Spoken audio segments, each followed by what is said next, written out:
মেসিদের নাম ভাঙিয়ে ১২৬ কোটি টাকা লোপাট করে আর্জেন্টিনার কাঁধেই দোষ চাপালো ভারত, যার সম্পর্কে জানতেনই না মেসিরা, অথচ পুরো দায় চাপানো হয়েছিল আর্জেন্টিনারই কাঁধে। মনে আছে নিশ্চয়ই, ভারতে খেলতে আসছে আর্জেন্টিনা, এমন খবর একসময় খবরের শিরোনামে জাঁকিয়ে বসেছিল। মেসিদের আসার খবর প্রচারিত হওয়ার সঙ্গে সঙ্গেই স্পন্সর প্রতিষ্ঠানগুলো হুমড়ি খেয়ে পড়ে এবং বিপুল পরিমাণ অর্থ আসতে শুরু করে। কিন্তু কিছুদিন পরই জানানো হয় মেসি ও আর্জেন্টিনা দল ভারত সফরে আসছে না। সেই সঙ্গে ব্যর্থতার পুরো দায়ভার চাপিয়ে দেওয়া হয় তৎকালীন বিশ্ব চ্যাম্পিয়নদের ওপর। অথচ ভারতে খেলতে আসার বিষয়ে কিছুই জানতেন না স্কালোনি বা তার শিষ্যরা।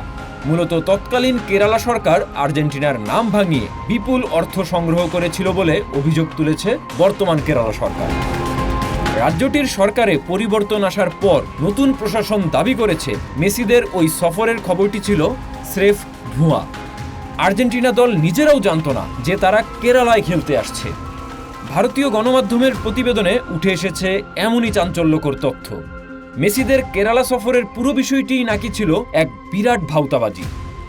বর্তমান সরকারের ক্রীড়া বিভাগের প্রাথমিক তদন্তে প্রায় ১২৬ কোটি টাকার গরমিল পাওয়া গেছে। ঘটনাটি সত্যি হলে তা ভারতের মতো দেশের ভাবমূর্তির জন্য এক চরম আঘাত।